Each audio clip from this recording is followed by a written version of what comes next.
Kita punya trauma, entah itu fiktif, entah nyata, entah apalah. Kita punya trauma kasus Siti Jenar. Orang yang mendalami la ilaha illallah secara intensif, ya, entah itu disebut kalimat sodo, bosuluk, boseloko, mbah kono semua. Orang yang memahami la ilaha illallah secara intensif, itu pasti menuju ilmu hakikat. Dan menuju ilmu hakikat pasti ngalami hakikat yang khoyali. Ini rungokno tenan iki. Hakikat yang nopo? Khoyali. Dan hakikat yang khoyali ini mulai menipu. Ya, kalau sudah begitu ruwet, misalnya ngeten nggih. Ketika kula maca nggih diskusi ini utai perdebatannya kali jago mbek Siti Jenar. Saat itu ada Sunan Bonang juga. Kamu sujud pakai apa kali jaga? Ya pakai jasad. Dari Siti Jenar. Daging kamu itu hanya onggokan daging. Nanti itu jadi bangkai.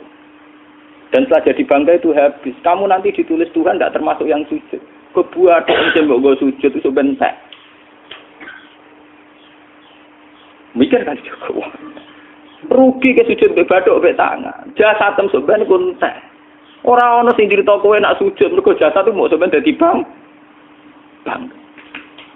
Lah nek ngono sujud ning hakikat ora usah bathuk, ora usah tangan, ora usah sikil, yo rohem iku lho kon sujud mbek pangeran. Nak sujud mbek fisik ku rugi wong fisik sampean. Mikir kali. Wong bolak-balik kali Joko mantan wali preman terus jadi debat pusing. Siti Jenar tahu belajar tahu meneng Irak. Yang jelas yang mulang gak sadar ora menangi. Wah, uang ini menjadi perdebatan. Sehingga keyakinannya kayak Siti Jenar, la ilaha illallah itu ya wahdatul wujud itu, innalillahi wa inna ilaihi. Selama ini kalau orang syariat misalnya, orang syariat itu kalau ada orang mati, misalnya Kak Ruhin mati, ini aku kan muni innalillahi wa inna ilaihi raji'un, saiki Ruhin wis mati. Mati itu balik ning penge. Itu cara wong hakikat kan salah besar. Orang mati itu tidak ada. Cara ilmu hakikat dan orang mati itu tidak ada. Roh ini tersiksa di alam fisik. Jadi ruh ini tersiksa di alam fisik. Karena ketemu ning jasate ruh. Tersiksa itu. Akhire ape mangane kudu kerja piring Jepang tersiksa roh. Asal roti memang tersiksa. Misalnya kiai ape mangane dadak kudu pidato 2 jam bareng tersiksa. Roh kenapa? Tersiksa. Mergo roh ora buta mangan, ora buta ngombe, tapi gara-gara melok fisik. Paham ya? Lho itu nanti ilmu kenawarai ya bener. Lah kula boten. Sampeyan betul lho guru waras maksudnya nggih. Artinya waras secara akademik karena ada referensi, ada marojek nggih. Waras secara hakikat. Kula niku umpama rasake sampeyan wis ilmu hakikat. Artinya saya juga ngalami ilmu hakikat. Lan ketika sing aran hikam wong ora tau muka safar ora usah dadi ulama. Wis entah sekian detik ulama itu harus pernah muka safar. Biar merasakan ilmu napa? Ada. Tapi ilmu hakikat itu bisa dilogikakan sebelum sampean sampai secara musyahadah. Paling enggak bisa sampai secara logika. Manusia itu mulai Nabi Adam sampai sekarang itu kan punya roh dan roh itu tidak makhluk. Dia roh itu tidak makhluk. Ketika roh itu diletakkan di jasad dia itu tersiksa. Karena ketika dia ke jasad fisik namanya mengalami keterpisahan dengan yang abadi. Dia ini ning jasad fisik tersiksa. Karena dia harus di alam yang kasat mata, alam mulki. Tersiksa. Ketika dia tersiksa, melok ruhin, akhirnya dia mangane kangelan, akhirnya lesu mangan. Padahal roh gak butuh mangan, perlu dicatat roh gak butuh. Ya ora butuh gunung kidul barang, kan roh ora butuh rabi. Paham kan? Ya ora butuh putus cinta, ora butuh pegatan, ora butuh macam-macam. Paham? Tapi karena dia nemplek jasad sing butuh mangan, butuh rabi, butuh wedoan macam-macam. Akhirnya roh tersiksa. Suatu saat kalau roh ini dalam bahasa manusia mati, ini dalam bahasa manusia mati. Ini hakikatnya roh itu tidak mati, dia kembali ke habitatnya. Ini disebut innalillah. Kita ini dari awal ya dengan Allah. Wa inna ilaihi juga kemudian nanti kita pasti kembali ke Allah. Dan itu diyakini betul oleh orang wahdatul wujud. Jadi kalau roh mati itu ya tidak ada mati. Roh sekarang itu kembali karena sudah lama mengalami keterpisahan mergo melok fisik-fisik dak ono kerja dasinan, ono nggo proposal lan ruwet to roh ku melok. Paham itu? Kita di roh ku napa melok roh. Lah roh ya tersiksa aku ora butuh mangan, ora butuh proposal bocah ngalor. Itu tersiksa. Makanya dalam cerita-cerita Jalaluddin Rumi yang otentik di kitab-kitab begitu. Ketika beliau mau meninggal, muridnya itu nangis. Dari Jalaluddin Rumi, kamu jangan nangisi saya ini mau pesta, saya ini mau pesta perkawinan. Kamu tidak merasakan penyesalan saya ini lama menyesal karena harus hidup bersama kamu. Terus saya ini tersiksa karena ngalami alam yang rusak, yang fana. Alam yang fana. Harusnya roh saya itu di alam abadi, bukan di sini. Maka jangan tangisi kematian saya. Kematian saya adalah kembalinya roh ke habitatnya. Semenjak itu kematian dianggap malam perkawinan. Karena roh kembali. Walhasil nguniku cara ilmu tasawuf bahasa Arab jenenge wahdatul wujud. Kena Jawa, Yogyakarta, Solo, Keadaan jenenge manunggaling kawula. Mergo sing rawan ngono rugen. Pak iki tak terangno detail. Jadi batuk mesti iki buku sujud kan. Iku sampeyan ilang. Dadi seksine ora ono cara teorine sinten Siti. Rugi kowe. Wis jadi ya kentur. Lah kali coba mantan preman jak debat terus kowe ora ngono mbok terus tak pateni kowe. Lah debat ini biar ra iso. Premane kumat. Ya ta preman jak debat ilmi. Ngono ku model. Kali Joko yo ora salah. Dise sing dina Umar nggih ngoten. Umar sahabat top. Lah sik debat atau milih tak patenane ya Rasulullah. Gak iso dene ilmiah. Mantar preman pasar rukat terus dadi sahabat top. Debat yang milih mate. Ada wonten cerita wong Yahudi njaluk keputusan Nabi. Bareng wis diputusno Nabi cek mamang. Ndak tenan keputusane ngono dalam sengketa duniawi. Bariku takok ya Ali. Ya Ali, aku mau sowan ning Nabi Muhammad. Dikai keputusan tapi mamang cara kowe pilih. Sampai Ali dikai keputusan persis kanjeng Nabi. Cek mamang meneh takok Umar. Takok Umar aku mau sing Muhammad, ning Ali dikai keputusan kok mamang, Mar. Cara kowe piye? Urusan dunya. Enteni iki. Entah dia melepuh buat apa? Uang diputus Nabi ora marah. Buat mati. Gawe. Mereka mantan apa? Cara mantan intelektual atau intelektual kan ya wajar wong Yahudi kok percaya Nabi. Ya, kan bareng cara Ali ya sederhana. Gak percaya wis kandhani. Ora mesti cara Ali tenan. Lah ora bapatene. Ya wajar wong Yahudi kok percaya Nabi, nek percaya ora situ Yahudi Muslim. Lah Ali situ Gus Dur. Lah Gus Dur ra beda piye tenang. Ali nyen ngoten watake ngoten. Nasibe padha. Ali itu ilmuwan yang jadi presiden gak sukses. Sing niru nggih Gus Dur. Mergo ning dinggo nek wong pinter mimpin ra sukses. Wong pinter gampang maklumi. Lah misalnya kita jadi kiai wong pinter. Kayak santri ini pacaran. Maksud itu jangan asal cawe itu. Wah ruwet. Terus malah dalil zinalina subuh syahwat minan. Piye pondok tanpa pelaturan. Paham ya? Ruwet tau? Mulane aja geman, iki kiai pinter teman-teman aja geman. Sing biasa wae ana syariate sithik-sithik. Sing kamane ana santri pacaran tersinggung, ana santri nakal tersinggung. Sing ana rasane lha donya ana napa? Dadi nek meguru kula nu urusan ilmu semi hakikat. Mulane mon gitu. Sehingga kayak Siti Jenar, cara pandang Siti Jenar itu masuk betul ning gone pemikiran para santrinya. Kados Ki Ageng Pengging, siapa masuk betul karena masuk akal. Cara mereka napa? Betapa tidak ada artinya fisik ini. Nah, kalau semua fisik ini tidak ada artinya, kemudian yang ada artinya itu roh, perjalanan apa? Perjalanan roh, sehingga diartikan inna lillah wa inna ilaihi raji'un. Inna sholati wa nusuki wa mahyaya wa mamati ku lillah. Lah kemudian sekarang sampean tak tanya misalnya, ini latihan ilmu hakikat. Wa mahyaya lan penguripan ingsun. Kalau ingsun itu artinya fisik atau jasad, itu keliru besar karena jasad tidak pernah hidup. Yang hidup itu roh. Paham ya? Sekarang artinya wama mati itu apa? Kematian ingsun. Kalau roh itu tidak pernah mati, berarti kematian roh adalah keterpisahan dengan yang agung atau yang abadi. Dan semuanya itu lillahi rabbil alamin. Sehingga mereka mengatakan kematian itu satu pesta. Mulane kados Bilal ditakoki, ya Bilal, ketika murid-muridnya nangis bergape mati, Bilal ge seneng ae. Godan nalqal ahibbah Muhammad dan wa hisbah. Lah nak mati malah seneng tuh ketemu kekasihku. Sebab itu kematian tidak pernah jadi problem bagi mereka sing soleh, sing menembus ilmu hakikat. Paham? Tapi ilmu hakikat kayak ini itu yang diyakini Siti Jenar, diyakini Jalaluddin Rumi, diyakini para wali-wali wahdatul wujud. Dulu Syekh Husain sinten Al-Halal. Itu kemudian melahirkan prahara syariat. Prahara apa? Syariat. Sebab itu Wali Songo, oke Siti Jenar benar dalam filosofinya, tapi harus dibunuh. Karena menjadi prahara syariat. Sama dengan yang dikatakan Nabi itu benar, tapi menjadi prahara syariat. Akhirnya disomasi oleh Umar radhiyallahu anhu. Jadi sebetulnya sama, pola-pola ceritanya sama. Intinya sebuah ilmu hakikat harus dikawal napa? Syariat. Nggih kula bolak-balik, contoh paling gampang wit pisang. Wong nak mangan gedang kulitnya tetap dibuat. Tapi umpama gedang dari awal ora usah kulit, ra sido dadi gedang. Paham nggih? Meskipun kon ape dipangan ya dibuat. Tapi kita tidak bisa membayangkan pisang dari awal tanpa napa? Mbah kekeringan, mbah bosok, mbah ra sido dadi napa? Pisang. Terus pentingnya syariat lagi begini, gitu. Mulane penting ngaji wali-wali syariat sing pinter kados Sunan Kudus, kados Sunan Bonang. Andai kan tidak ada syariat itu dunia pun mesti rusak.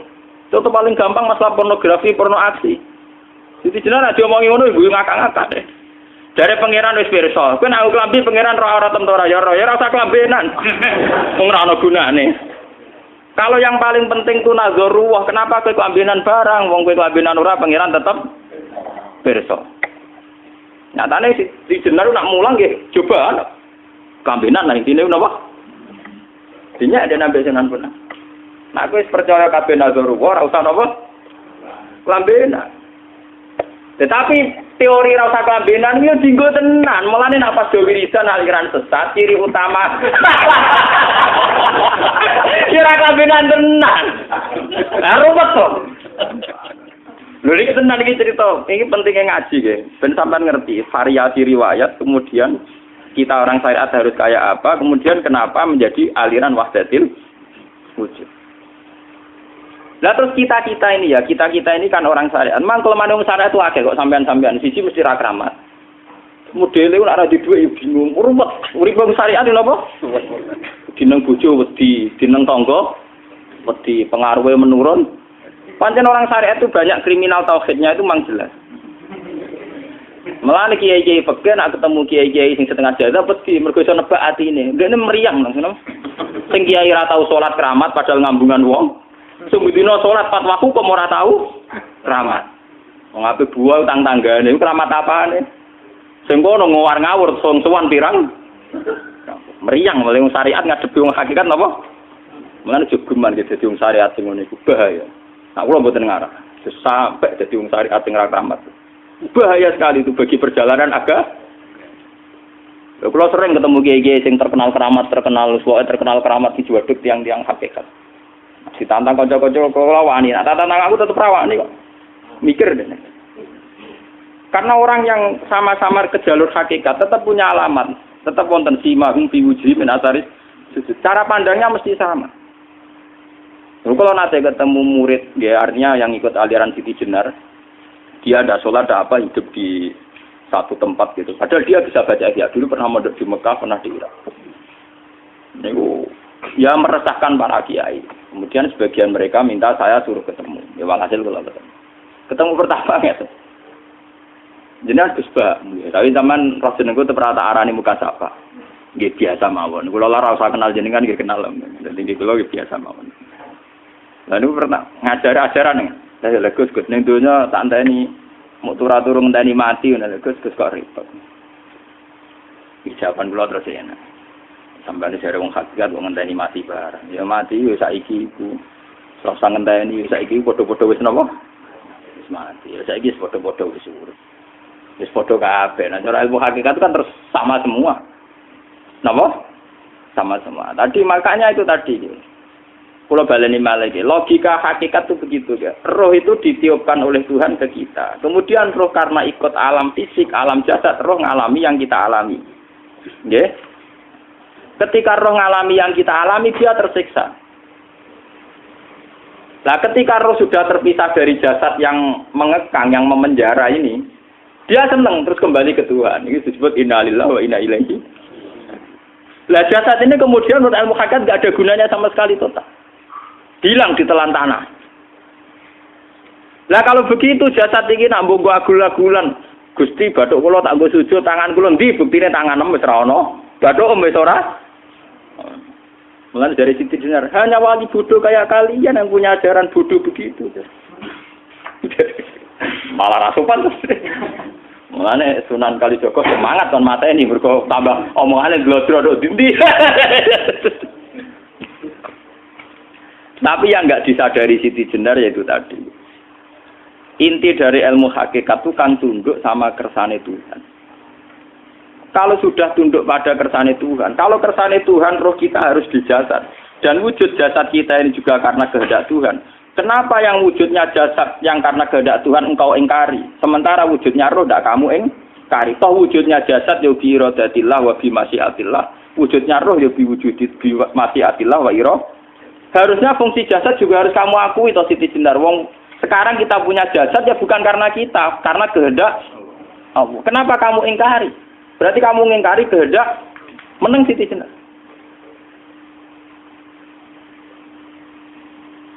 Makanya hakikat yang pertama saya itu pasti khayal. Lah Siti Jenar itu hakikatnya baru yang sampai khayal itu. Sehingga dia tersesat. Sebetulnya kalau sudah hakikat beneran itu tidak perlu khayal begitu. Artinya tidak perlu khayal. Jasad kita sing senajan ora ana gunane ini. Tetep piye wae wujudnya karena kehendak Allah. Juga kita harus terima. Apapun kekurangannya, apapun kenaifannya, ironisnya harus kita terima. Ini sebagai bentuk penerimaan kita pada masyiatil. Begitu juga keadaan roh kita sebagai penerimaan atas masyiatil. Meskipun ada teori-teori roh yang lebih valid. Lebih valid misalnya begini. Kanjeng Nabi itu suatu saat ininya terputus karena perang Uhud. Itu Kanjeng Nabi dia dolanan drijine ini. Napa cara niki napa jari jemari ini Nabi putus. Iki dolanan. Jadi Nabi sendiri kadang sering ngajarkan ilmu hakikat. Hal lagi illa usbun udmiyat wa fi sabilillahi ma lafitu. Kowe ora trimo fisik, bentuk fisik jari jemari sing ditetir berdarah. Tapi nak kue fisabilillah ayo wis balik ning habitatem. Sehingga kenapa para sahabat itu ketika dicincang, ketika putus tangannya, putus kakinya, sahabat yang usul ke ilmu hakikat itu malah senang. Karena jasad kita ini kan ila sabilillah menuju jalan Tuhan. Sekali dia sudah terluka fisabilillah itu sudah menemukan formatnya. Cara teori Cina sudah menemukan formasinya. Paham gitu? Orang kok malah ngeluh itu berarti goblok nek ngeluh paham no? Paham kenapa? Jadi, makanya Nabi ngertikan ya itu sudah ketemu formatnya. Ketika rohnya para syuhada nanti kembali ke Tuhan ya ketemu formatnya lagi. Itu disebut wala taqulu lima yuqtalu fi sabilillahi amma. Dia tidak mati sesuai formasi awal, yaitu roh kembali ke Tuhan dan jasad ikut mengawal. Nah itu Nabi kadang ya pakai ilmu hakikat begitu. Mulane kula bolak-balik matur, kula niku nggih mulai umur 20 tahun napa pinten. Kula ngasih nggih gadah penyakit dan ekstrim penyakit saya. Sampai saat ini kula nak ngobatno ndak lebih 50% nggih karena saya tetap berpikir. Misalnya cara syariat kan berobat, tapi cara hakikat apa betul keberadaan saya di alam ini penting. Sehingga aku kepengen urip tak bela-belani ngantek ndak atusan juta. Jangan-jangan penting mati iku timbang uripku. Lah nek ngono lha apa tak bela-belani? Ndak atusan juta. Jadi misalnya kita berobat ya mau ya dari nabi kan berobat ya berobat. Pokoknya kita Islam masih mau geruda-gerudu kadang orang paham. Sekali kamu mengamati dengan sisi hakikat. Coba sekarang sampean pikir, coba sekarang nggak pakai logika hakikat, pakai logika syariat saja. Saya ini misalnya asetnya 10 juta, misalnya, saya punya aset 10 juta. Tapi misalnya aku rugi nawan atau dipengaruhi di masa depan sama nih. Kalau kulo kan soalnya cara teori di masa misalnya kulo rugen, artinya kere di duit 10 juta aset. Tujuan saya sembuh kan supaya aku iso sembuh sehat, engkau iso kerja untuk anak. Tapi karena saya sakit nanti operasi tidak 10 juta. Operasi tidak 10 juta. Wong aku repair mesti iso marisi anak. Apa meneh nak duit 10 juta tak ada gue berobat malah jelas ra iso marisi. Lah nak ngono penting matiku ya dibagi 10 juta. Karwan iso diwaris langsung. Sementara anak aku mari dibiayai 10 juta, orang mesti mari 10 juta mesti entek. Artinya tidak ada jaminan kalau berobat itu secara visi ke depan lebih baik. Soalnya malah ngentekno donya nggak jelas akibat positifnya. Misalnya tetap lumpuh teori loh. Bapak artinya apa? Teori hakikat tetap lebih benar bahwa hidup itu tidak ada artinya. Semua itu tidak ada artinya. Berobat apa enggak berobat semuanya tidak ada arti. Teori loh gini.